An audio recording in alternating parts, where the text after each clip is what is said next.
Kimbo Kimbo Tatanzambi Amazulu. Peace and blessings to my people, the Bantu people, and everyone that follows us. You're highly welcome in this great channel. Yeah. I'm Mikhael Massa, representing the Bantus. And today we have a brother, a very special brother here, brother Denim Richards. And let us hear from him where he comes from and what's well, CME family, I feel like at this point, I mean, I think that we haven't done a video maybe together in like a year and a half. But most people know me from the US. I'm on television in the US. But I think most people from this channel and from other channels that are within the Bantu community know that I've also lived full-time in Africa, in Botswana. And I do a whole bunch of different business endeavors, from real estate to agriculture and different investments in different companies, et cetera, et cetera. And part of my, I guess, conversational pieces about the entrepreneurship opportunities that are here on the continent, but also talking about the things that people maybe find challenging. And then recently, I think since we've last had a conversation, I'm also now an ambassador to Botswana with the African Union for the diaspora.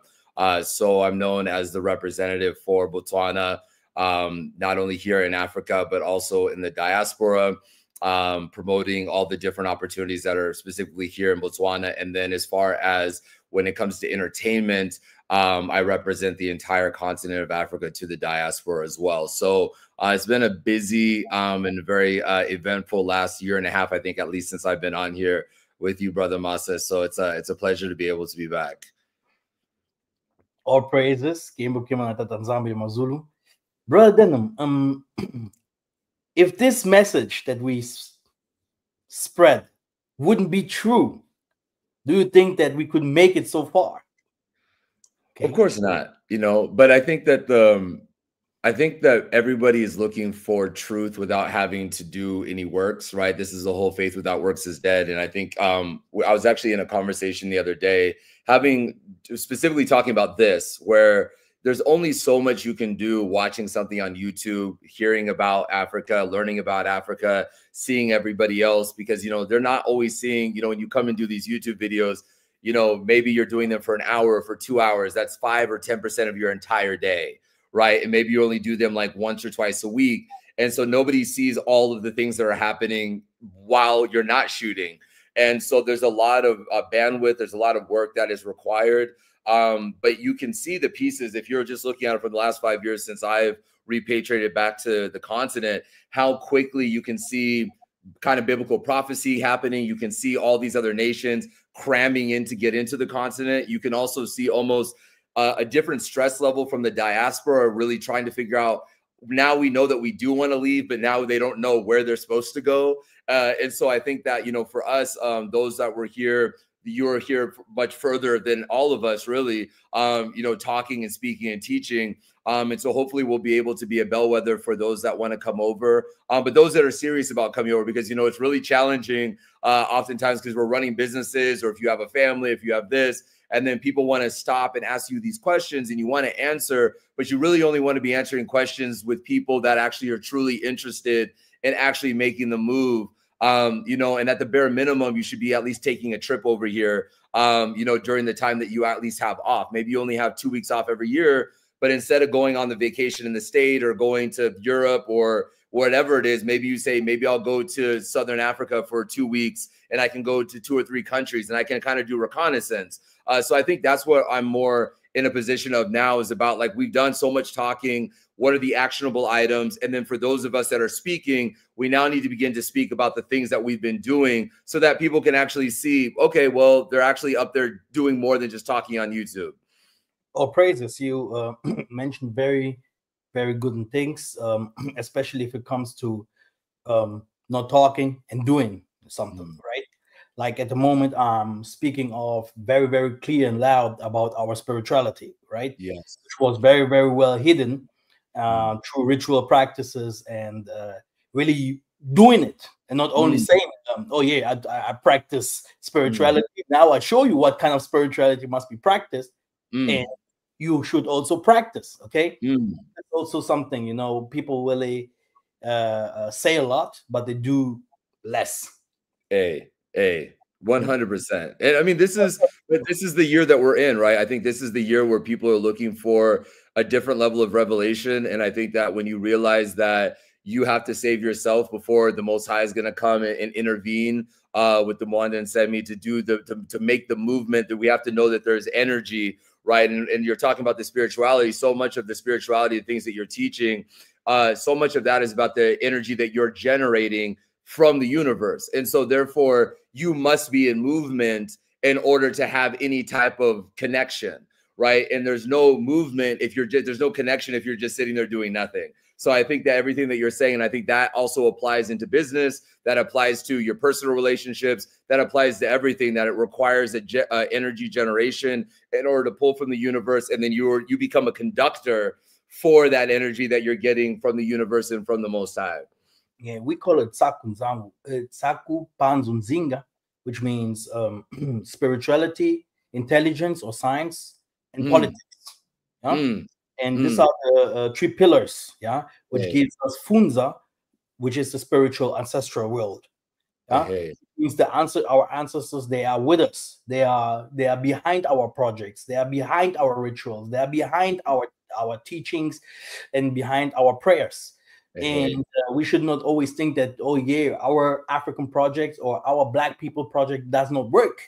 Because that's what I don't like to hear from my parents sometimes, is if they're trying to, you know, if they're trying to, you know, to talk us down, like, oh, this is what African people do, this is what Black people do, but they don't see the good things that we do. We should only focus on the good things that we do. Okay. Yeah, we have so much of that now, right? And because our parents didn't see it, sometimes they think that because they didn't see it, it's not a reality.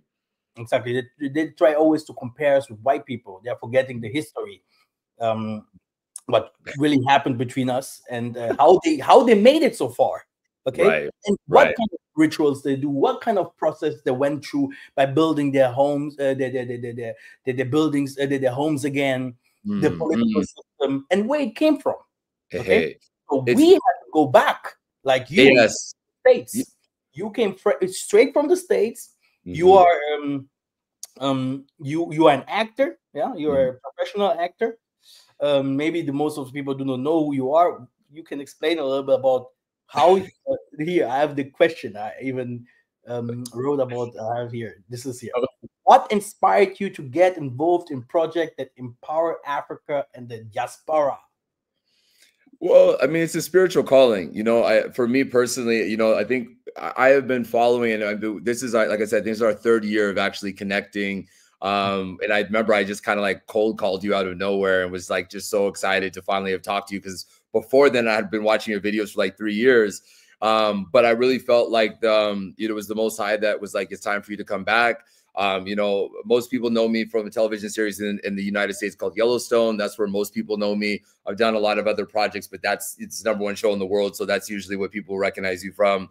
And I've been on that show for 7 years, and it's been beautiful. But what's been even more beautiful, I think, for me, is what I have been able to do with the opportunity from being on that show, because I think that there was a spiritual opportunity that I was at this crossroads where I had this opportunity to where you can be on this really successful show and then hunker down in Hollywood, live deeper in Hollywood, buy a big house, buy nicer cars, live a different, more, I would say, accentuate lifestyle. Or you can follow the spirit of the Most High and say, okay, come back to the continent, right?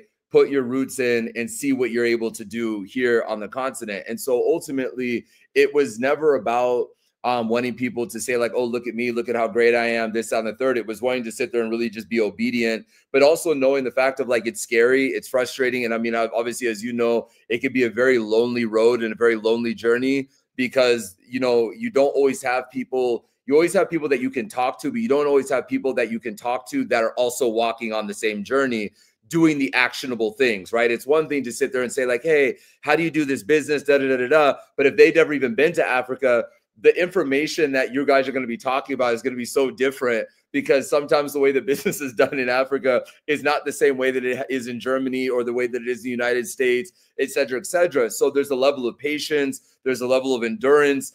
Seed time and harvest is a very, very big thing here. You know, and especially on the continent, you know, our older generation, they require you to be here. Like, if you want to get something done, they don't want to be on Teams meetings. They don't want to be on Zoom. They want to feel your energy. They want to feel your spirit. So there's still, even though as much as it's still very Europeanized in certain aspects, there's still a spiritual and cultural understanding that it's still important to connect with people on a human to human level. And so I think that was ultimately what it came to. And I was like, look, if I can come over and build a phenomenal opportunity, not only for myself, but, you know, for the family that I eventually will have, and then for others that are looking to be able to come over here. Because I also, like you, got very frustrated by watching YouTube videos and then seeing people like you're saying things, but I'm like, you're not giving us everything. And it's okay if everybody has their secrets, everybody has their things. But I think that this whole kind of like, and I've talked to you about this in other videos,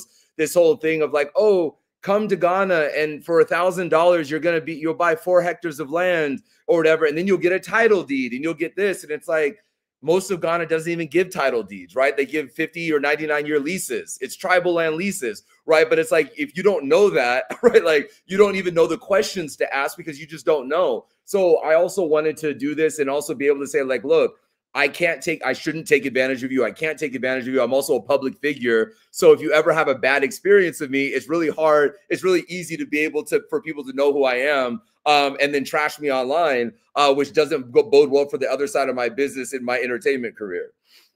Exactly. You also faced a lot of problems, you know, the struggle that I was always talking about. We also made videos about that. You already mentioned Ghana, and it goes from both sides. Even African Americans or African Caribbeans or African Chinese Europeans, the diaspora itself, they also, and the indigenous people, both of them can take advantage of others. This happens all the time. But the problem that we really faced, and we talked also about it, is the problem to make it happen, to build our houses in Africa. I had, as you know, I had people Go Black came. Yaya Kefas is also doing today his works and stuff like that. I had several people coming to. We had even this trip to Southern Africa. And the thing is, to make this happen, this was the problem. So we had always to switch from, like me, I had to switch always from Angola to Germany, and because the most of the money was still coming from the West. And all these kind of things people have to know, and also the characteristics of the people in the land, because it's completely different. Everything is much slower.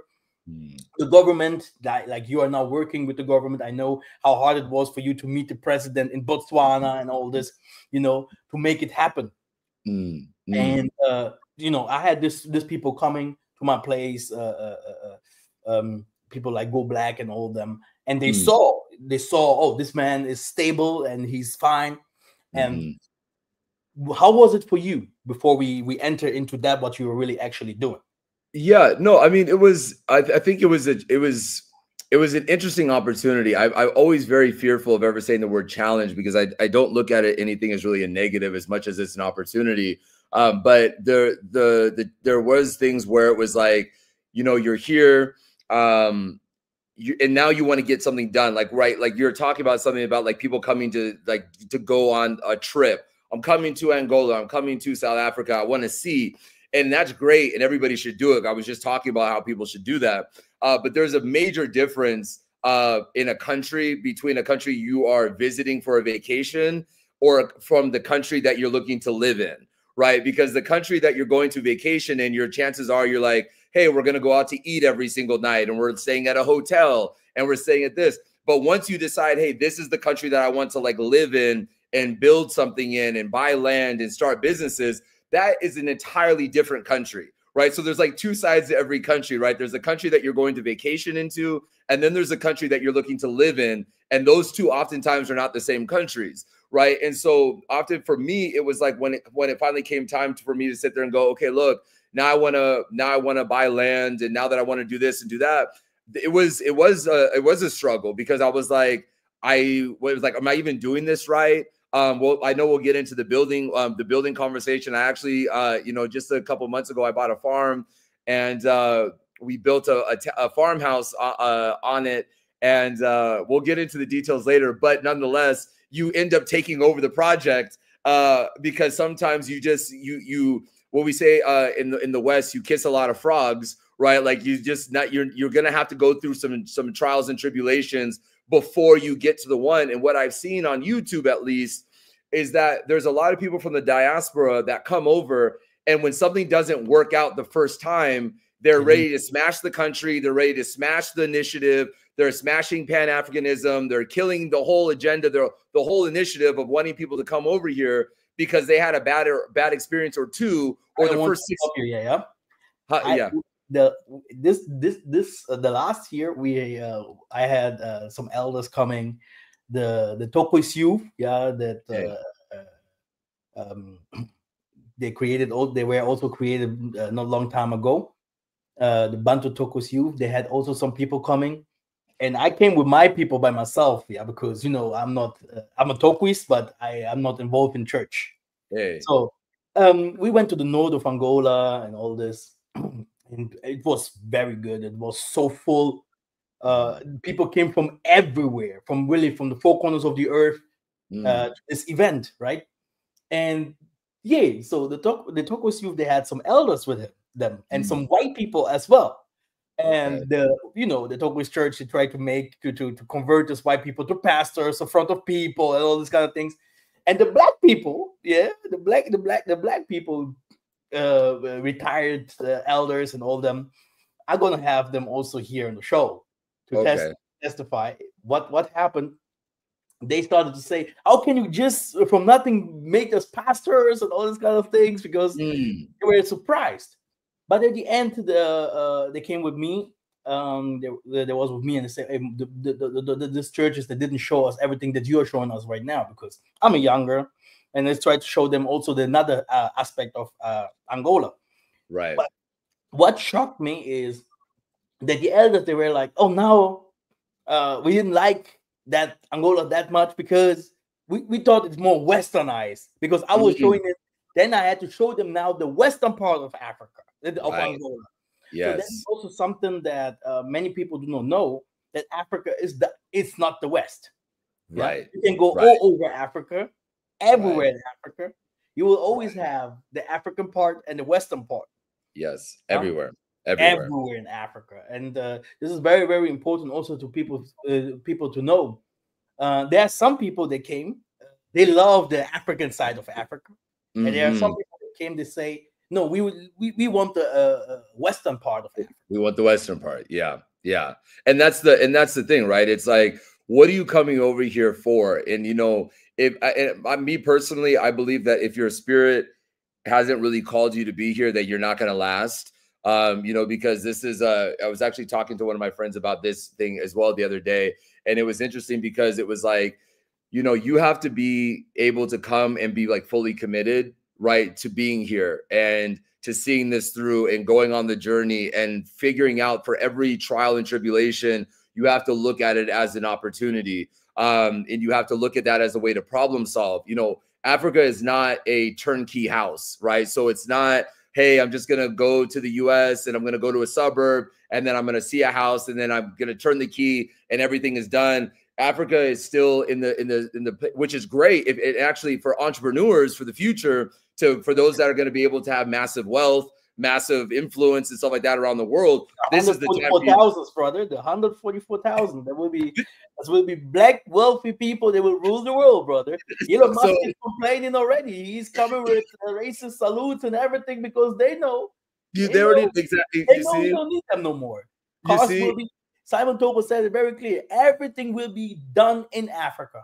And you see what's happening in Burkina Faso right now, right? They're making electric vehicles. They're doing that can charge in 30 minutes, right? It was like, oh, and now everywhere around the world is like, wait a second. We thought that we needed all these Western countries to come in and do that. And it's like, these are the things I think that we're seeing. And like I said, 5 years ago, we were not even thinking or talking about Burkina Faso or Mali or Niger, you know, that we were not even thinking about that. And now all of a sudden, the things that are happening, you're seeing, and which is fascinating about this, and this is, again, giving you guys credit, is I remember you guys, I think it was you and Brother Keepus maybe 3 years ago, 4 years, or probably 3 years ago, we're talking about how essentially the revolution will start in the north, right? And we were talking about that, and these were some of the areas of interest, right? Was like in the northern parts of the continent, which was in the Malis, which is in the Nigerias, Nigerias, and this, that, and the third, because these are all scriptural things, right? And so if you look at it, you can see that. And now all of a sudden you're seeing what's happening right now in the north, that the three major countries are run by military leaders. So you're slowly starting to see in alignment, these things all aligning. And I think that if you have, this is the whole thing, right? If you have ears, let them hear, and those that have eyes, let them see. Like, if you can see it, then you'll see that this is all aligning, right? And again, like I said, from 5 years ago, I never even thought we'd be having a conversation about some of the things that have already happened in the continent right now. And so for me, the challenges that are occurring and things like that, if you can get through those challenges, around that mountain or on the other side of that mountain is the world of opportunities, right? And that's the thing. It's like, it's really, really hard to get things going sometimes on the continent, but it's really, really hard for things to fail. Like, you literally have to be tearing your own business apart on the continent in order for it not to be successful, because of how much time it takes for you to build it. Exactly. And don't forget the thieves around you, and the liars, and the spooky doo and everything. But we should never forget, in the West, we are not living better. It's not like that you own some stuff in the West, that you have this, the biggest companies are closing in the West. So you're still working for the colonizer. 100%. Colonizer. So if he wants to make it, to be an entrepreneur, to be a self-made, you have to go that step. And the other problem is that we have to go that step, because it's our land. It welcomed us. It is where we came from. This is where our roots are. And the other thing is that this is the only way to fulfill the prophecies and get rich. The abundant way, because we made it into the West and we did not get rich. So it's the only way, if you want to get rich, to be a self-made, you have to go to Africa. 100%. And this is what the West also have understood. That's why you see people like Joe Biden coming to Angola, etc. Yeah, before he left presidency, he came. He went to Angola. Yeah. Because that's the only chance that the West have, actually. Because they're still taking from Africa. But the diaspora is now Europe, Russia, Asia, the Middle East. Romania, brother. There is no country in the West, even the smaller countries. It doesn't take advantage out of Africa.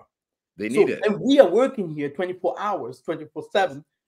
For them to make it for them good. Okay. And there is no other way. Even if you fall once or twice, you have to make it in Africa anyway, if you don't want to suffer in the West one day. You have to make it. That's where the problem is. You have to make it work. It has, that's the thing. Figure it out. And if you have to go to me, there's 37 countries in sub-Saharan Africa, from Senegal all the way to Kenya, Ethiopia, and down. Find one of those countries and make it work, right? Like, if you go to, maybe you come to Botswana, you're like, it's too slow, it's too this, great. Go to Angola, go to Zambia, go to Zimbabwe, go to Malawi, go to Burundi. There's like a country that is there for you, but you have to come, you have to be committed. And like you said, I mean, the difference of it is, and I think if we're taking it from the spiritual connotation, in the US, they build your houses out of wood. And in Africa, they build things out of cement, right? And so it's really, really hard, right, to be able to tear down concrete blocks, right? But in the West, the moment a fire starts, because everything is made of wood, it becomes a tinder fire and it just goes up in smoke. That is in America. Here in Germany, we built our house with cement. These are real houses. In America, we know what you're doing there. You see? And so here in Africa, that's how we build, right? We build with cement blocks, right? Brick by brick, hard to be able. So it's there to endure for a lifetime.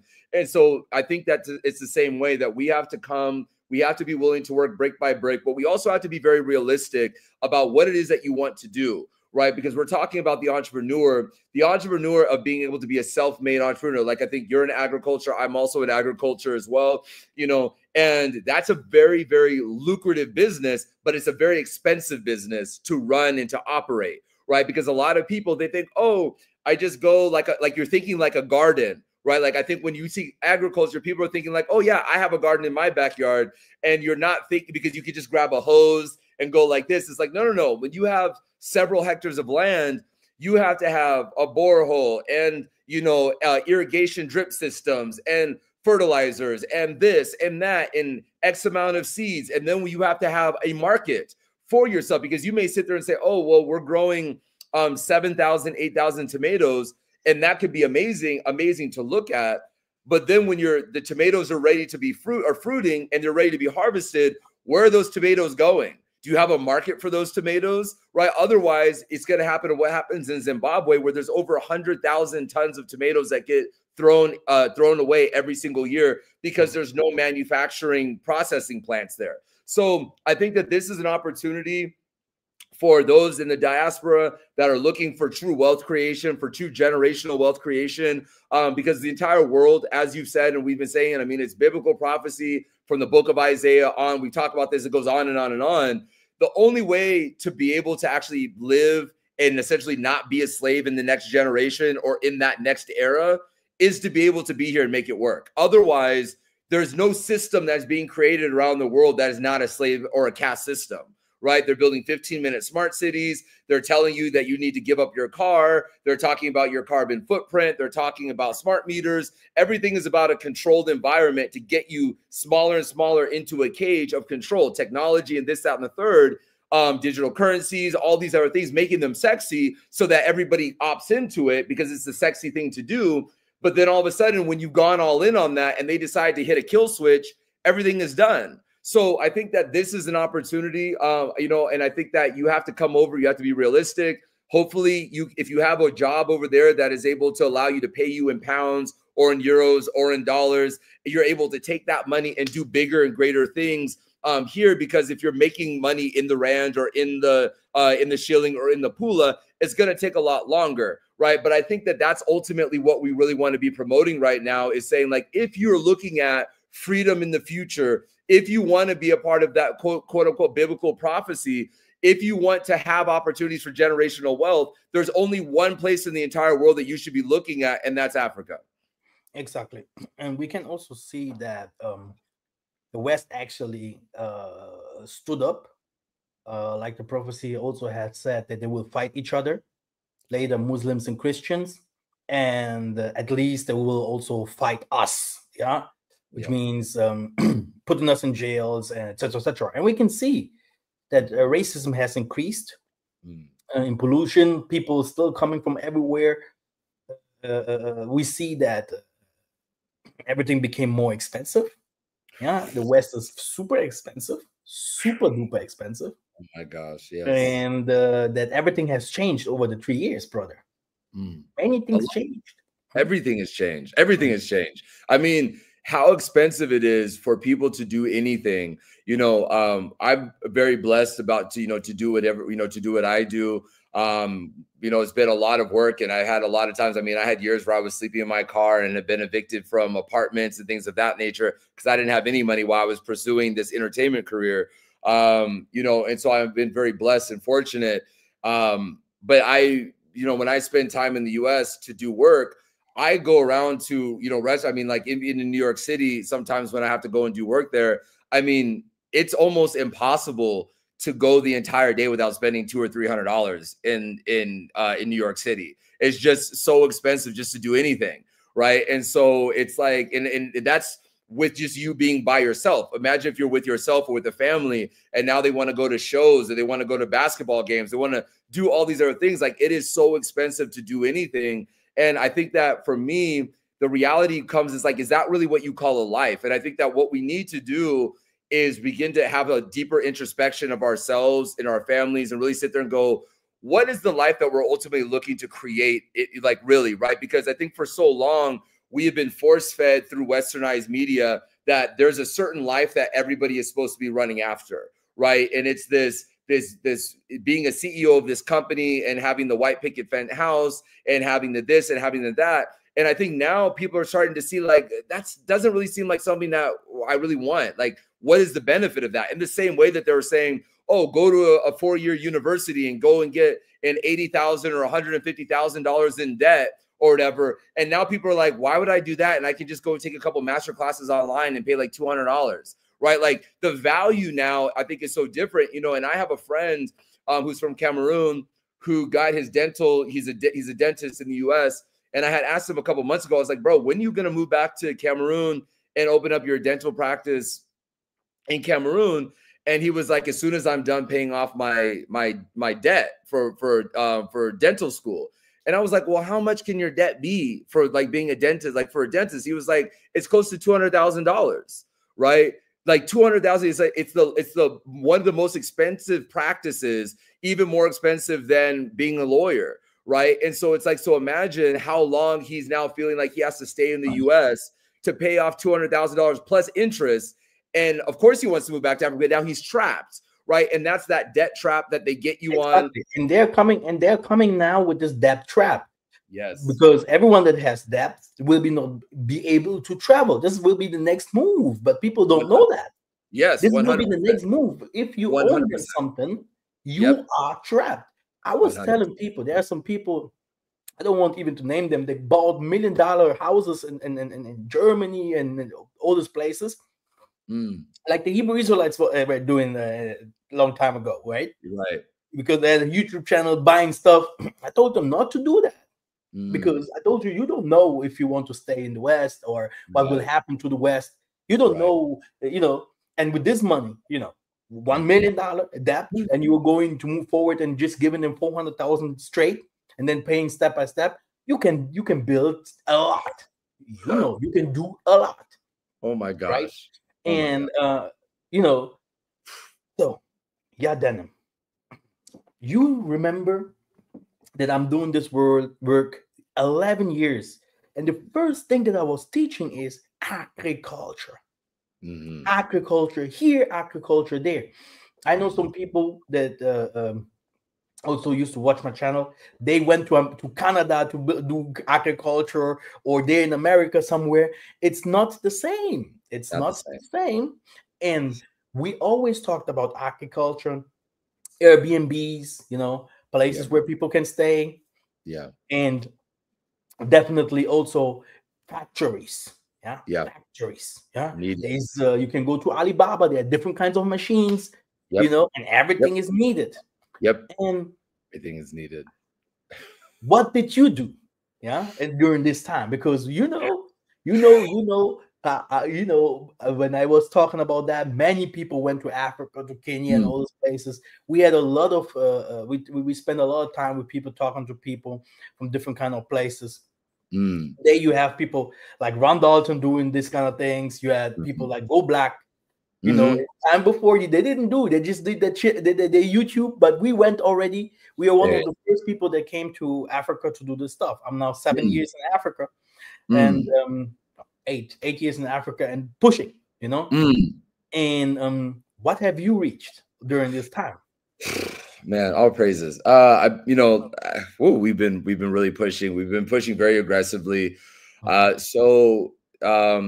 In Botswana, I have 6 properties, including 2 farms.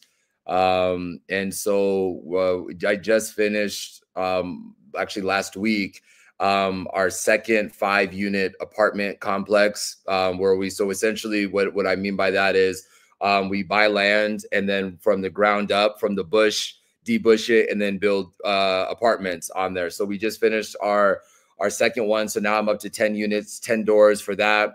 Fully tenanted now. So I'm very, very grateful for that.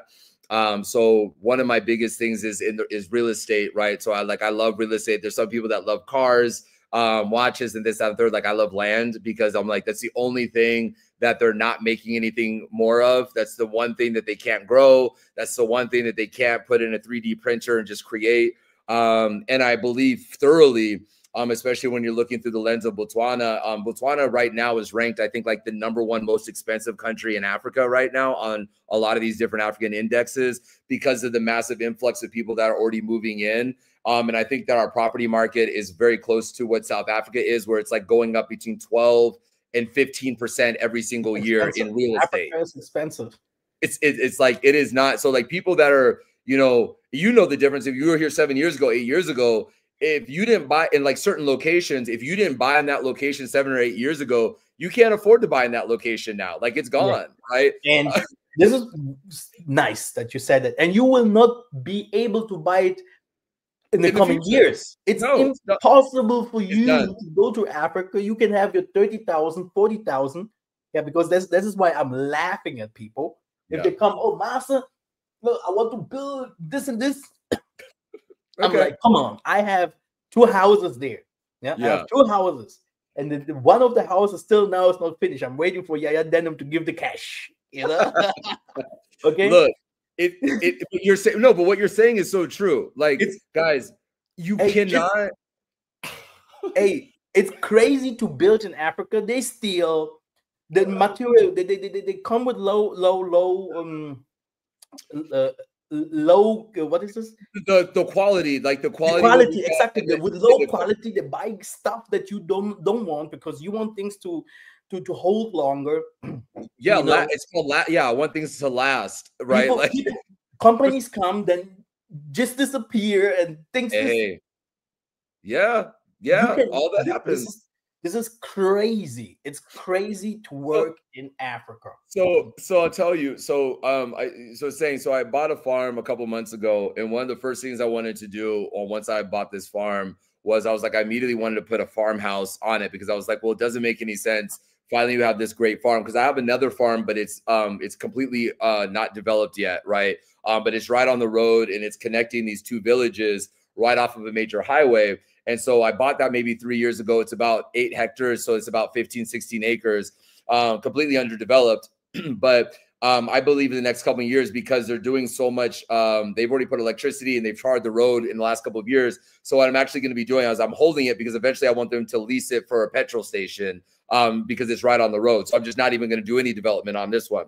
But this other one, I was like, okay, I want to put this farmhouse on it. It won't be like my dream house or whatever, but it'll be a 2-bedroom, 2-bathroom farmhouse. It'll be a roundaval because of the spiritual quality of the importance of having that. And then I want it to be a thatched roof because especially I believe thoroughly, especially when you are doing agriculture, that you need to be able to not only be a part of the land, but give to the land, and the spirit of the land needs to also be rotating with everything that you're doing. There's a purity if you really want your land to be blessed and not barren, right? And so for that, we start building, and I had to leave. So we're in the process of building it. They're building brick by brick, doing all these other things, and maybe the bricks, like when I'm getting ready to leave, it's like maybe like 2 feet. So I had to go back to the US because I had to do press, and so I left for had to be gone for like 3 weeks. I come back after 3 weeks, and the bricks are from 2 feet to 3 feet in 3 weeks, right? And you're telling me, oh, we have people there, they're building all the time, and this, that, and the third. And then what happens is, while this is happening, all of a sudden, I'm sitting there and I'm going, wait a second. How is it that you're telling me that you have 6 guys that are staying here full time, but yet throughout the entire day, they're only able to do 1 set of bricks? And then when it comes time to buying materials, right? Because so like in Africa, so this is an important thing for people to know. I don't know what they call it in Angola, but we call it here in Botswana, we call it fix and supply. So you can pay a company to fix, so they can fix and supply, which means that they buy the material. So they give you a quote for how much the job is going to be. You give them the money and they buy all the materials with that money, and you build with that yourself to buy the stuff. And then, hey, so the first thing that I ever did mistakenly when I came is I was like, oh, this is great. I'll just give you the money, contractor, and you'll go out and do it. The moment that they do that, I'm telling you, 9 times out of 10, they're going and paying off debts that they already had from other jobs before. They're going and servicing other jobs that they weren't able to service before because they actually ran out of money. And you're essentially the next person on that totem pole. I had a person that was building one of my units years ago. He fled the country. And then I had to show up when was going in. I had to buy like toilets and baths and sinks and all these other things. And I had to go into the actual places themselves. And I was like, hey, why haven't you guys delivered the toilet seats and this, that, and the third? Like, oh, they never paid for it. And I was like, but I've already paid for them. So I had already given this guy the money for paying. So I ended up, for my first unit, 5-unit apartment, I ended up paying for things 2 times, right? Because I had given them the money and then they fled. And imagine for me, I was like, all praises, I could afford to have done that because of what I do in the US. But if you're coming over to the continent on a shoestring budget, you will face the same problems. You will face the same problem and you won't be able to recover quickly. That's why you'll notice in Angola, everywhere in Africa, you can drive up and down and you'll see a whole bunch of unfinished projects. You'll see a whole bunch of concrete. You'll see bricks. You'll see some stairs. In other words, you have to be in Africa if you do something. You can't work in Europe or in the West and say, oh, I want to build in Africa. It's impossible. That's why I live in Africa. I just come in Europe for a little short time to fix some money and go back. Okay? Many people do not know that I'm actually only in Africa more than here because of that, because you can't do anything. And if you want to do a business, you have to stay by your business. This is how Europeans do that. Sometimes you have these family businesses, a kitchen or something like that, restaurant, right? You see mother and father, they're there taking care of it because you cannot trust anyone in Africa if it comes to money. Okay. And sometimes people may think, oh, the diaspora want to come down. I trust this guy, this and this, but you don't know what that person also is facing. Because there's a lot of stuff going on in Africa. A lot. It's almost like for me, it's like you can't trust 90% of the local people because they're mostly doing crazy stuff. And that's why we are encouraging people from the diaspora to come and to work with us hands in hands, because we have in the diaspora, we have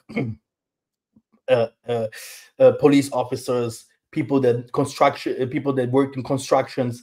We have people that worked in politics. We have all those kind of people in the diaspora that learned how to do things perfectly, professionally, agriculture and all these kind of things. And this is what we need, because if that person goes by himself and saying, okay, I learned that and I want to do something in Africa by myself, he's going to face also the same problems. It will always be the same. So which means we need those kind of people around us so that we work only by ourselves to help the country. And ultimately the people, so like, and that's the thing is the locals, you know, it's a very nuanced thing, but if you bear with me, I think I might be able to get it the way that I want it to. The locals that are here, they're going through all of these things, not because they're dumb or lazy or all these other things. All of these things that are happening that they're dealing with right now has been manufactured, right? Africa for over 400 years has been manufactured to be the place that is only a dumping ground for everybody's second and third hand things, right? And has been an experimental ground for everybody. And everywhere around the world has intentionally spent hundreds of millions and billions of dollars to make sure that Africa is never this vibrant place, because for as long as they can keep it destitute, nobody ever wants to come there so that they can continue to take all the resources out. And then when they send their camera crews in and they see, look at the water is bad and look at the diseases and all that, you were sitting at home going, why would I ever want to go to Africa? But you're never doing a deeper dive, and you're not realizing that the reason why kids are now being born with different dysmorphias and this, that, and the third are because of all the foreign national corporations that are coming in, doing this mining, and all of the chemicals are going into the river where people are bathing or getting their water and this, that, and the third. Because of that, now that's going into their body, and now all these problems are starting to happen. So it's like, so what happens is it becomes this perfect storm, because I believe, and I know this thoroughly, you can even read this in the Willie Lynch letters, because Willie Lynch talks about this. He talks about at the very end of his letter where he says that for the Black person that's in the diaspora, if they are ever able to come across anything, rather that be language, a textile, a piece that has anything to do with Africa, the whole body will reset itself and remember where it came from. And so I believe that they knew at some point that there was going to be a tremendous amount of people from the diaspora that were going to start to take heavy interest on the continent. So in those last couple hundred years, everything has been about, let us make sure that we destabilize this place as much as possible so that when they do wake up and they see it, they're not going to want that, right? It's the same way in the United States. What Black person in the United States wants to be associated with slavery, right? Like nobody wants here. So that's why they now distance themselves. Like, oh, we were never slaves. We were here before, and they were this, because nobody wants to be associated with that. But they did, that was done intentionally. So like you were saying, if we can come, we're coming. And when we're saying working together, we're not saying we're coming working together to colonize. We're saying that in order for us to build a structure and to build something that lasts for the future, we have to be able to work together, because other people haven't had the opportunity here to have access to the knowledge, the information, and the financial opportunities to be able to build something for the future. Like trees, okay? Yes. There's some trees, it needs like 5 years or something like that. But this 5 years, you can afford that 5 years. Then you always have your apple, you always have your bananas. My mango trees take 6 years, 5 years. You know, it's yours. You always have your coffee. This 5 years, you can afford it. It sounds like, oh, it's long. It's long term. But this is something, you know, I'm coming with my business video. People will be like, what did he do? You know? But it's true. Like you're saying, you know, people think of it in the same way that people invest in the stock market, right? You're not investing in the stock market for 5 years. You're investing in the stock market. Some people are investing in for 20 years, 25 years. And so that's the same thing. If you can go, like I know we have, I think was like 35 mango trees and 28 orange trees or whatever. And I think they're about a year in. So they got about maybe 4 years before they're going to fruit. But then they'll always be there. They're not going anywhere. We have banana trees. Your children, they're gonna come. And they will benefit. You know, so it's like these are the things. If you have baobab trees or marula trees, these things, they last and they last forever. But it's like you have to be willing to stay and invest. And I think that, like to what you were saying, more than anything, if you're not thinking about the agricultural side from the business side, let's put the scriptural side thing aside. The continent is going to double in population in 25 years from 1.3 billion to 2.6 billion. Okay. The amount of opportunity that is in the agricultural space is so massive. I'm a firm believer that the first trillionaire will come from agriculture, and that person will come from Africa. Because in the agricultural space, there is so much opportunity to be able to feed the world. And as you say, brother, you know this, all around Europe and all these other places, people are starving. People are going hungry. It's not like it's just in Africa that, oh, only people in Africa are starving. There's people that are in Los Angeles that are starving, right? There's people that are living in million-dollar houses that are starving. Yeah. If we go to Asia, man, the poorest people for me, all these Muslim countries, South America, my goodness, man, Africa is fine, brother. They make it look bad. Africa is good. The poorest homes, the poorest homes that have nothing still have an orange tree in their backyard fruiting, still have all these little fruit trees. The poorest one where you're sitting there going, that's just a little 1-bedroom shack. But then you don't see that they already have a garden, that they already have fruit trees, that they already have all these other things. They have a borehole. So you're looking at it because it doesn't match your multi-million-dollar home. But then all of a sudden for them, they're like, well, we never have to worry about a car payment. We're never having to worry about tax for our land. You're not having to worry about a mortgage. We always know we'll be able to eat. We always know that we'll be able to have a roof over our head, and we'll always have water. What else is it ultimately that you're going to need? Those are the basic essentials, right? And that's the full duty of a man, is to make sure that for us that we're able to provide that not only for our families, but for the future generations. Exactly. So in my case, or in our case, my team and I, we have done our agriculture. I'm still building my second house. The second house is for the people like Airbnb, for the people that comes from the diaspora. Yeah.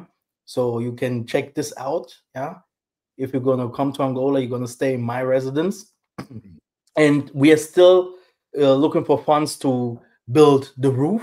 Yeah, the roof must be. I have a roof, but to build the second tier. Yeah, exactly. So if you want to help me with that, you are always welcome. And why? It's because people like Simon Toko said there will come a time, and you can see how the Americas and all of them Europeans kicking all the strangers, all the people out of their countries. Where will they go? Hunger hasn't stopped there. And Africa will not be the same in a couple of years, which means people will try to make it into Africa, whatever, what, business-wise, or because of hunger, or because of, and that's why Simon Toko said, in one house, you will have 10 families living there, which means you need houses. You need houses, and a house cannot just fall apart. A house is not something like a car that something happens because you have a taxi business and it's stolen. The house stays there. Hey, your house. It's your ground. Okay? Yeah. So, and this is also what I'm encouraging people, okay, to build houses. Yeah. Okay. Absolutely. Or to buy houses and then to modify the house. Yeah. Yeah. Yeah. Add on. Yeah. Exactly. It's Add very on. important. And this is how you can start buying the whole community and tell our people, look, come back. This is where you can live. Yeah. For this and this amount, take the house. Hey, I'm your neighbor. Denim is your neighbor. Yeah. Maybe Denim is going now to Botswana. Now he's going to Kenya, like he does. Okay. Yeah. And everywhere, and he has the community of you have a place. Everywhere he has a place. These are ideas that I always gave you. And even there in this place, you start buying by one step by step. That's it. And this is how your communities, and not like, oh yeah, I want to invest into something very big, because I don't believe that. I don't believe that. My house is now of 180,000, the second one. And it's, if you look at it, you may think, hey, where's the 180,000? Right. Where is it? Even a house in Europe costs 1 million up. So I understand. But in Africa, you also face different kind of stuff. And I'm building this house the last 4 years. Okay. I didn't put 180,000 in one time. Right. You can put 180,000 in a good house in the condominium today. Yeah. In Angola, but then you have a swimming pool, but you may have 4 rooms, but this house has 26 rooms and something like that. You see. It's a complete other, and it has a big field, it has a swimming pool, so it's a complete other dimension. And exactly. And I bought this place to take over all the neighbors. Take over all the neighbors and to make it something like American residence. It's a but like you're saying, you know, I think this is the most important thing is about, like, what's the strategy, right? And I think that oftentimes people are afraid to talk about the strategy, because you have to remember there's so many countries here on the continent, and even when you get into the countries themselves, they're so massive. So nobody should be in competition with one another. If anything, we should be sharing information. Exactly. Good that you say. You know, I was always telling people from many people think, oh, he has a small channel. First, I'm shadow banned. Second, bro, I have a reach. I have like more than 4 million views actually, and it's a lot. It's a lot for a religious channel. For a channel conquering the to talk about the things that are being talked about, right? And what they're being talked people about. Like Ron Dalton today, or you are an actor, brother. This means we reach people with our message. Yes.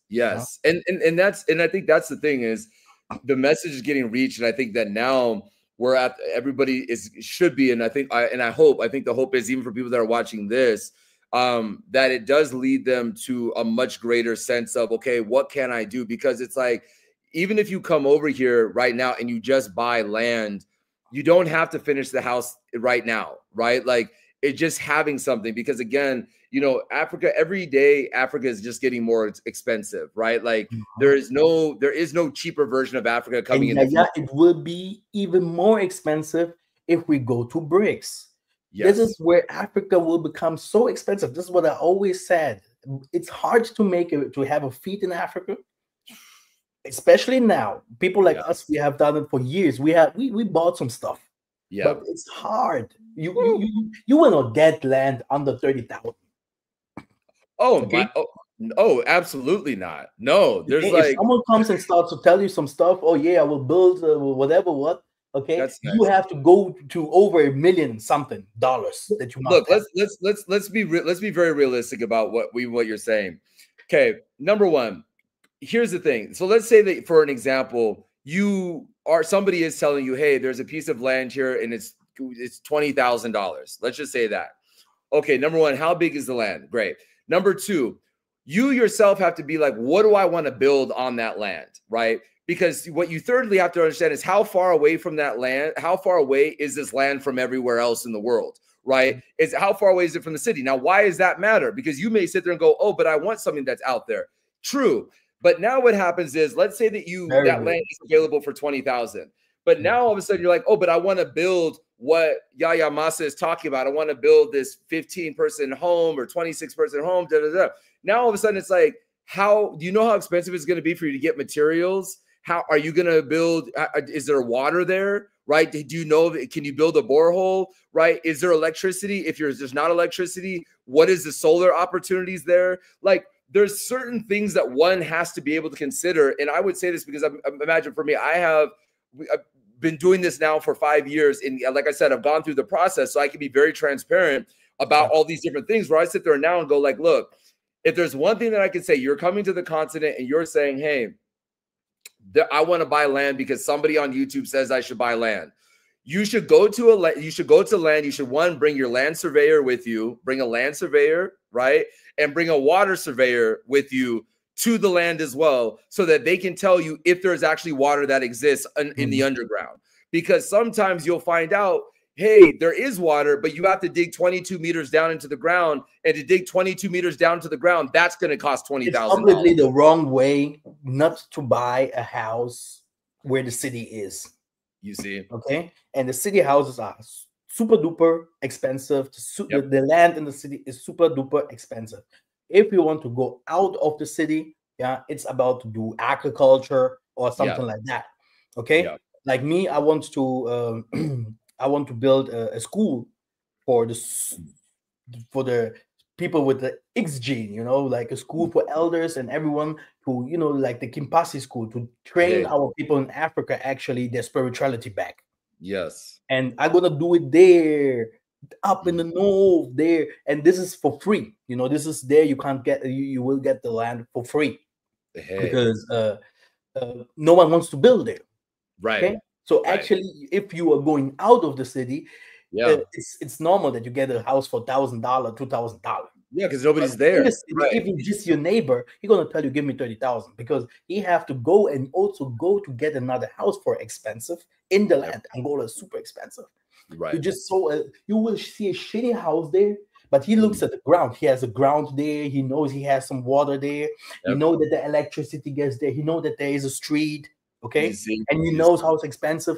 This is what you want to say, right? You see it, no, 100%. And I mean, look, I have a we have a plot in the city, which is maybe like 10 minutes, 15 minutes outside of the CBD area. This is one that we built these 5-unit apartments on, but I subdivided it, so it's about 20,000 square meters.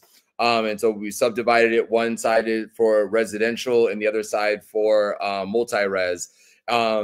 And that land in and of itself, because of what it was well over $50,000 just for that. And that was 15 minutes outside of the city. Right now, for me, the plan obviously was great. Well, because of that, that means that if we can actually build these 5-unit apartments, then you're able to make the rent a lot higher. So you're able to have those opportunities, right? And then once you later on down the road, you build a house there for a single family home. So you're looking at a higher KPI there.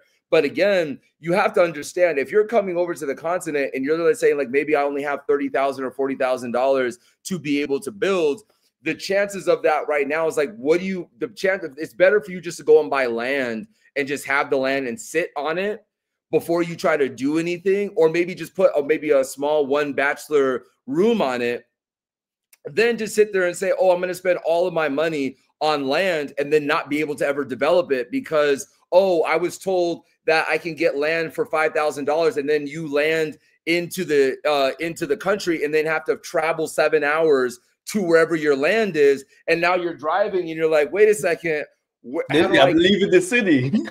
like, where are we going? It's like, yeah, bruh. Oh, you thought there was land here, but that's what sometimes they don't share that with you. And so I think those are the different things. And I think that it's so important that we're sharing the information, because I want us to come, but I want us, and I believe personally that this is also a calling for our own people, that they come over. And I think this is the Most High also saying, like, not everybody, right? This is the whole thing, like the 2/3 being cut off almost, because there is that kind of emotional, spiritual kind of thing. Like, if you come over here and you can't see it when you're here, then the chances are this either isn't your time to come, or you're not part of that thing that's supposed to see it anyways, right? Like, I think it's only one of those two things, because it's like, you should by now be able to look at everything that's going on in the world and then hear the things that we're talking about, put those things together and say, you know what, I should maybe just go and see. And then when you come and see, you should be able to see what the opportunities are, right? Like, there are other opportunities that you can come into a country and how you can get into the country, whether you're working with government as a school teacher or this, that, and the third. Like, there are opportunities, but one has to also do their due diligence. You can't also just expect Brother Massa to sit there and have all the answers for all the countries in Africa, because the way that they do something business in Kenya is not the same way that they're going to do it in Angola, is not the same way they're going to do it in Botswana. So like, one has to be able to also do some research themselves. But if you want to build actual wealth and you actually are looking for the future, housing and real estate to me is housing, real estate, agriculture. To me, those are the three, my three pillars of the storefronts of my business. And then I have other companies that I've invested in, like, you know, a leather bag company in Kenya and things of that, like luxury goods, because I'm all about the Africa first, made in Africa, by Africa, this, that, and the third, because I believe that's going to be a massive thing. And also, brother, I wanted to say something that you said. If you come to a lot of these countries in Africa, and I'm sure that they have this in, I know they have this in Angola. If you buy a warehouse, right? So let's just say even if you lease land and you decide, I'm just going to put a warehouse on there, 20,000, 30,000 square meter warehouse. And you do exactly what you just said. And you just essentially go on Alibaba and just start buying machines, and you just bring them to the warehouse. Those machines will be gone like that, like in a heartbeat, because everybody needs tractors. Everybody needs a tomato and canning mechanism. Everybody, windows, makeup, everything. Like it will be gone in a heartbeat. You can drive to the most remote villages on the continent and find an Indian national or a Chinese national in that village, and you'll be like, why are they here? And it's like, because they have a tuck shop. We call them tuck shops. They have a small little shop where they have all these different goods and materials, like you said, hair for the girls and some makeup or whatever, stuff like that, that they have brought in or whatever from China or whatever. And now they've placed themselves in all of these other villages. In other words, you don't go and spend the $20,000 for a house if you don't have it, but you go and spend it for a business that will give you much more money. Okay. And while you are traveling from A to B, which means from Africa to there where you come from. Yeah, because you will not make it as soon as possible into Africa because you're totally not integrated. You need time to do some stuff. You cannot go and say, here, $10,000, I want to build a house. This won't work. It's not going to work. Don't. And you said that's the key thing. It's not going to work. Like, the reality of it is it's not going to work. I think you have too many people that we sit up here online and they're so desperate because they want to be the ones that people are saying, oh, they're here because of me. It's an ego thing. Instead of telling them the truth, like you just said, if you have 10,000 or 20,000, don't go and run and try to go buy a house. Start something small, right? Start to put something together. Go and start your business. Register a business. Money must grow. Money must grow. Start to plant those seeds. Then you plant your seeds, you get your business, you get your tax ID number, you get a place of residence. Yeah, you need all these documents too, brother.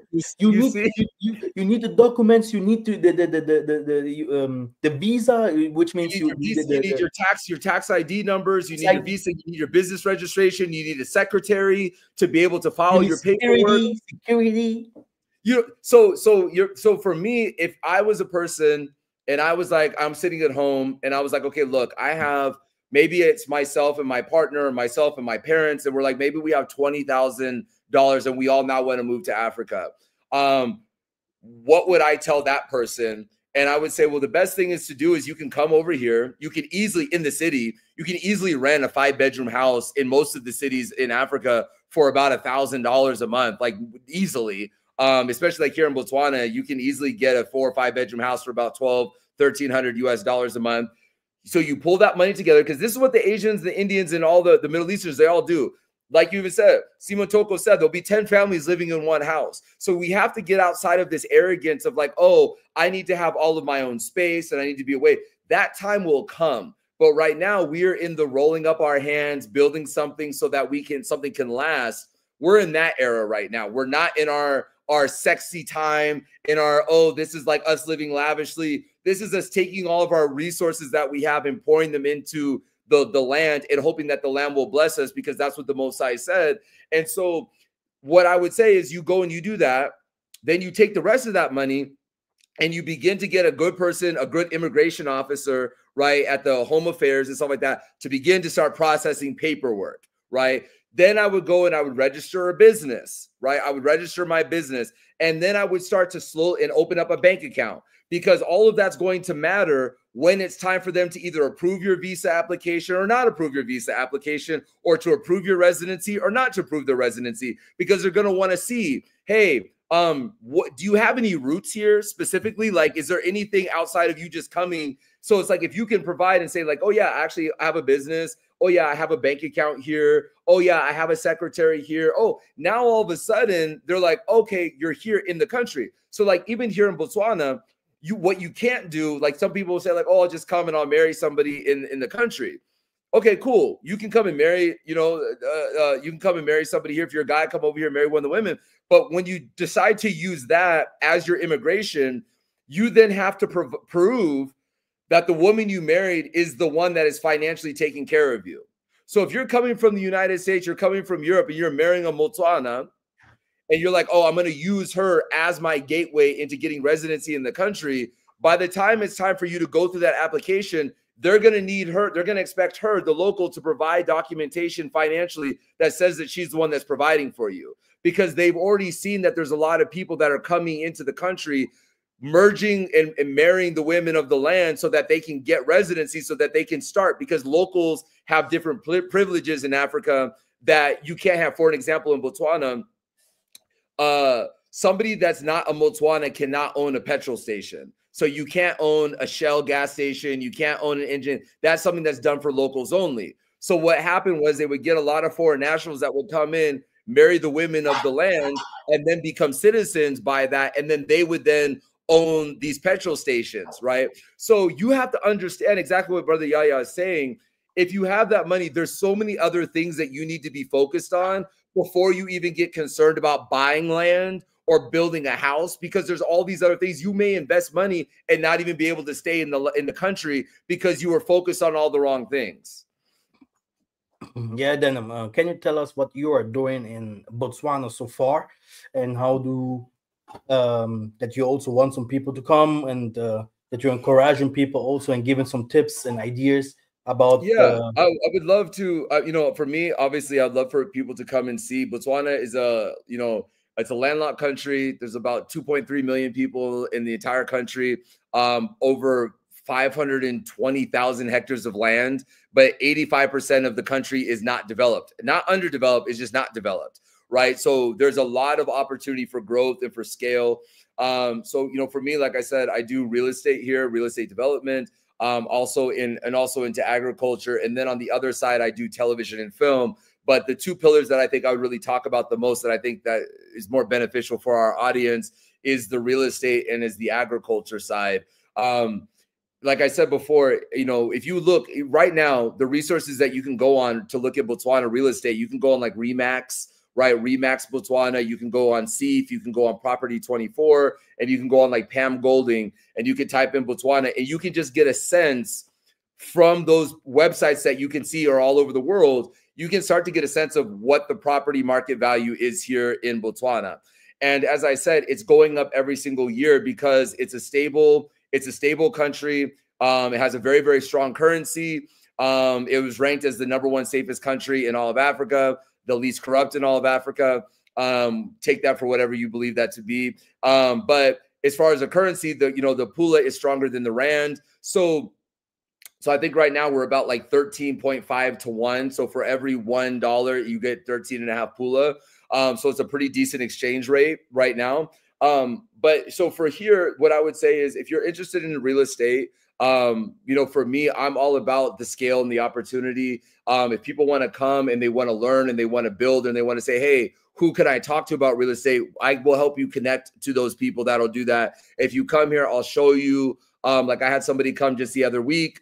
They're from the US and they're looking at potentially moving here. And so I took them to the properties and showed them the properties. And then took them to the farm so that they could see the farm and talk to them about real numbers, right? Like I'm telling you real numbers, not telling you about so you can say like, oh, look at how great I am. But because it's like you need to know these things if you're looking to build, because I don't want to tell you, oh, yeah, it's just so easy. And then I'm telling you, oh, yeah, actually, this property costs to build the whole thing costs $300,000, right? Like, so you have to be able to have people that you can trust. So I would say right now, especially even on the agriculture, like one of the biggest things that we're doing right now on the farm, when we purchased the farm had a couple of things on there. We have goats, chickens, and sheep, and then we have a lot of agriculture stuff that's happening.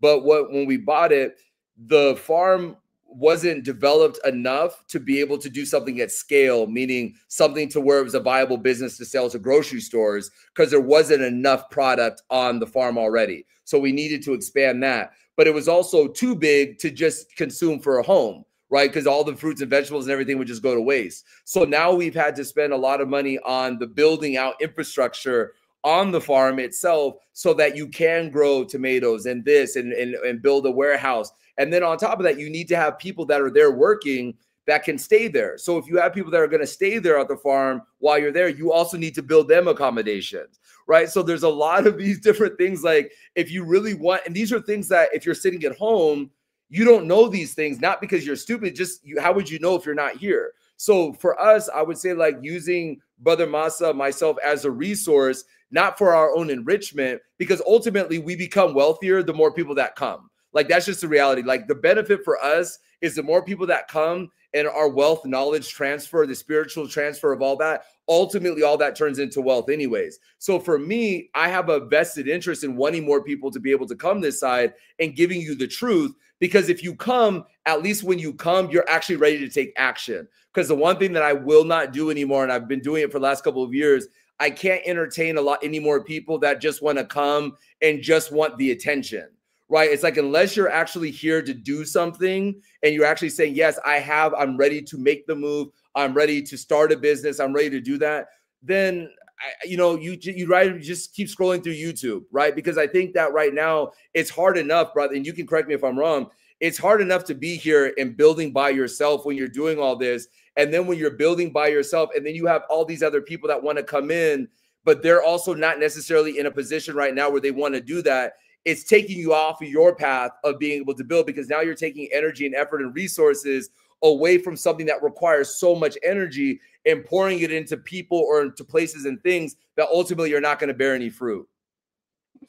The first part is the person that wants to invest in Africa must be sure that the other person, the other side, lives in Africa. Yeah. If not, it will not work at all. Okay. The second thing is you must have something that gives you money in the West. This is the beginning for everyone. Yeah. Yeah. Or something that, or a work or something like that, where you work, where you don't have to work, actually stay in the West, right. Remote, that you can work your remote job. Yeah, exactly, remote job. And then you have to be sure to have a place to stay in Africa. Yes. Yeah, because you will not stay in this person's house that is doing the work for you. You must have something by yourself where you stay, which means you can rent something out for a year or something like that. Yeah, easily. So, and then the other part, the other thing that you have to make sure is to stay there. Why? Yeah, you have to be there with the person that you're working with. Yeah, 100%. Or send your son or someone else to take care that you really trust. Yeah. Take care of the work, because it will not, it will, nothing will happen if you just give the money, and you give the money to some people that will come to some companies. These companies will never finish the project. Because they know you're not You're going not to be there. there. Exactly. They So know you're not going to be there. So they take advantage of it. they That's take why. advantage of you. Exactly. So this means you have to be involved in these projects. Yes. If not, you are not doing anything. And then I would start small. Yeah, I would start small, which means that I would start with something that gives me money in the land. Yeah. Yeah. Yeah. And therefore we are here. We are here for now for years. And I know Brother Denim is staying straight. He tells you the prices. He tells you straight what will be done, because he's also not someone who's playing with the little coins. He wants real investors here, real investors. Yeah, this is what Brother Denim wants. Yeah? Tomorrow we want to work hard. We want people that will work. Yeah, we want to reach there. So many Lil Wayne should start investing in us. Yeah, people like that. Yeah, we need those. They will. Simon Toko, yeah, I always say Simon Toko because I don't like to say Massa said, because the most of the things I say only. But Simon Toko said something. Simon Toko said, Europeans will build your land. The Western people will come to Africa to invest, Chinese and everyone, and they will start living there. Do you know how far he went? He starts saying that they will, in the kingdom, there will be a place for the Muzungu and all of that. That's what he said. Many people think, oh, today the West is a non-plus ultra. I'm just waiting for the BRICS. The BRICS will change the whole world. Now we are measuring money with gold. You know, it's going this way. Not many people think, oh, it's electronic money only. No, we are going now to, oh, gold will have another value. Oil will have a natural resources. Yeah. This is also something that all of us, this is our next step, by the way. Yeah. From farming to natural resources. We have to make sure. We have to make sure to get as much land as possible. And you can go, just give you the idea. The Europeans, they have a satellite. They directly will say, here in this earth down there, there's some stuff. There's something. Yes. You know how hard it is to get some paper, to get ground, to buy the ground in Africa. Because all from the government, because they know there can be, stuff there. So you take the satellite and you know exactly what is down there. I want to buy this land, $1,000. Okay, this is how the Chinese do, by the way, the roads. They build the roads, but the road is never finished, but they're grabbing down there and taking out the minerals. 100%. Yeah. And they build the roads just to take stuff out. So you have a ground already, huh? And in this ground that you bought, you know exactly what is down there. You can do it legal or illegal, grabbing and taking, putting first the wall, and such, grabbing there if you don't have the money, and just taking that stuff that is down there. Okay, because this is now the BRICS. It's about minerals. Okay, people must know there's many ways. Sometimes we have to go be very smart. You can go. How do you start mining? By the way, with the what's this? Sifting. The sifting. Yeah. Just go to a lake. Yep. Hit the ritual for Massa. Some rituals that I have there. You will find your stone. Me myself, why do I not doing that? People would say, "Oh, Massa, why are you not doing it?" I will tell you. The most I showed my mom, my sisters very well our wealth, and I went also to the villages, talked to the elders. They showed me even a tunnel that is ours there in the villages. Until this day, I'm not going to take any stone there. Why? First, we don't have enough support. Second, we have to sell it anyway to the Europeans. Third, if it comes to stone, this is a whole nother level. Yeah. It's a whole nother challenge, in your life. Yes. a whole nother challenge in your You're life. you're playing a different game that most people don't want to talk And the about. licenses goes up to, in Angola, it starts with $15,000, $20,000 to get little licenses. Yeah. Yeah, But just to be able to wait, mine. if you have the 20,000, just give it to me. We are rich. Yeah. Right. But I tell you, if it comes to stones, there's a whole nother energy. For me, it's something like you must be spiritually strong. Yeah. Many Yeah, people did diamonds and all of them, they're not fine. they're not. And the reason why is because of how you got them, what the people that were destabilized, displaced, and destroyed because of that, right? And that's where, the whole notion of a blood diamond is much deeper than just the blood diamond. It's like it's there for a reason. It's like these people that have gotten wealthy off of these mineral resources are not getting them in this ethnic way, this ethical way, right? There's a lot of people that get displaced. There's a lot of things that get polluted. There's a lot of things that get destroyed. And on top of that, that's just talking about what it does to the people, not only to you, what it does to your spirit, Nature and everything. bloodthirsty, right? Because now all of a sudden you have all this wealth in your hand, you have so much power and control, and now all you want is more of that. So, it's again, like you said, that once we get into that, we're playing an entirely different game. And like I said, the average individual is not ready to even have that conversation because their worldview. We are going there. We have to. Yeah. We have, but because that's where all this goes, right? Like at the end of the day, that's where all this ends up anyways. And so it's like, that's why you have to be spiritually strong. And again, this is like you're saying, if you can at least learn how to do the basics, then you can scale up to that. But there's not many people that are going to want to scale or should scale up to that because mentally, emotionally, and spiritually, you have to be in such a place, in a position to be able to handle that and all of the things that come with it. There's a thing like when you pray for rain, you have to deal with the mud too. It's the same thing. If you want that type of lifestyle and you want to dabble into that, you're going to have to deal with all the other repercussions of that as well. Exactly. Yeah. Thank you. You're always a blessing. This is Brother Denim, and you will see him very often in other platforms and everything because he's really involved. This is if I see him, I see always the work that the Most I have done. Bringing the two sticks together, and there's more people because he's one of the person that I can say he made it in Africa. This is one of those people. There are some others that I can also name. They made it in Africa, and now there's still other people coming and trying to make it as far as possible to bring our community or our people back.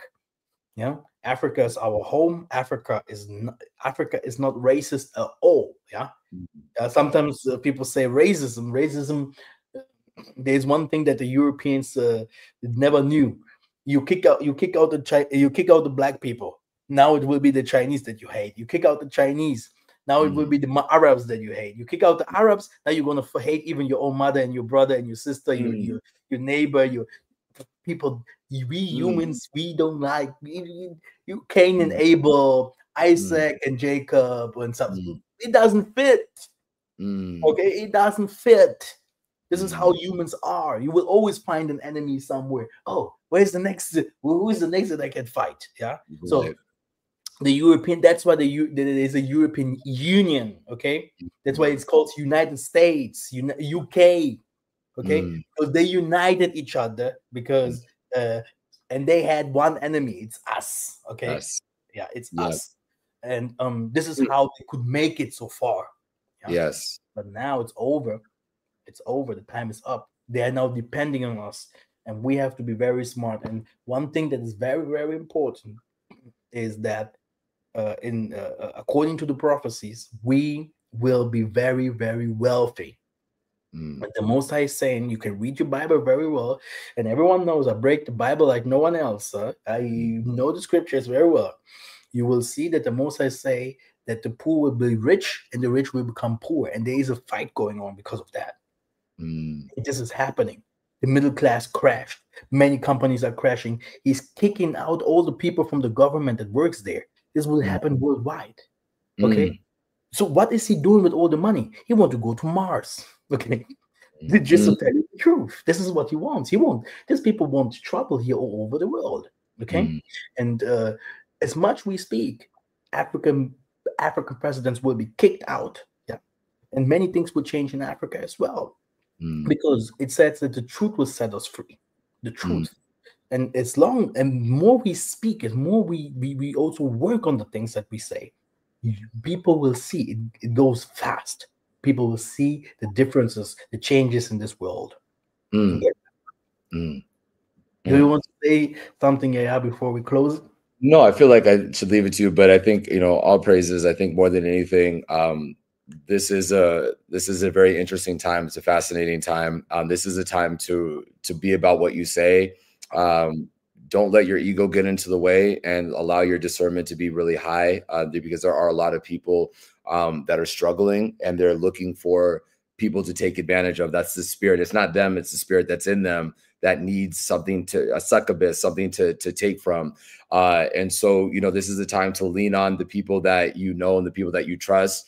But this is also time, especially whether you're on the continent or in the diaspora, this isn't the time to get comfortable or scared. Anytime that I'm in fear, I take even more action. Because I feel like I move with massive action because I am in fear, and you don't protect yourself by recoiling, you protect yourself by charging.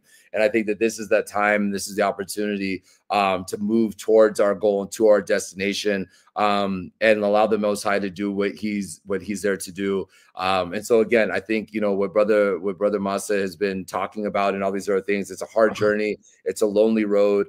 It's frustrating because some people sit there and go, well, why hasn't this happened? Or why hasn't that happened? It's like, well, because unfortunately in our own community, we don't necessarily support each other in the same way that these other communities support each other, because we're always looking for, everybody wants to be the leader. Everybody wants to be the top person. Nobody wants to just be a sous chef or the person that's a waiter. Everybody wants to own the building and be the CEO of the restaurant and all these other things. And I think that there's a humbling, and hopefully the Most High will continue to move us and humble our spirits, humble our egos, that we will begin to move around each other and nurture each other, and know that, rising tide raises all ships. Right. And that we don't need to be a crabs in a barrel mentality. And I think that as the world gets a little bit darker, we're going to look around and you're going to realize I need to be leaning on our people a little bit more. And hopefully we've built those relationships well before that time actually happens. All praises. So like and share. And I hope those who watch the video, how can we contact you, Brother Denim? Yeah, you can send me an email, denim.richards@yahoo. I usually am pretty good at answering emails. And then if the conversation goes on further in need, then I'll obviously give out my contact. But then also my social media is just @denimrichards across all social media platforms. Always happy to answer questions, always happy to talk about the experience. And I want everybody to be able to have a safe and exciting journey back home, back to the motherland. All praises. Thank you very much. Kembo Kima to Tanzambia, Mazulu. Have a great night or day, wherever you at.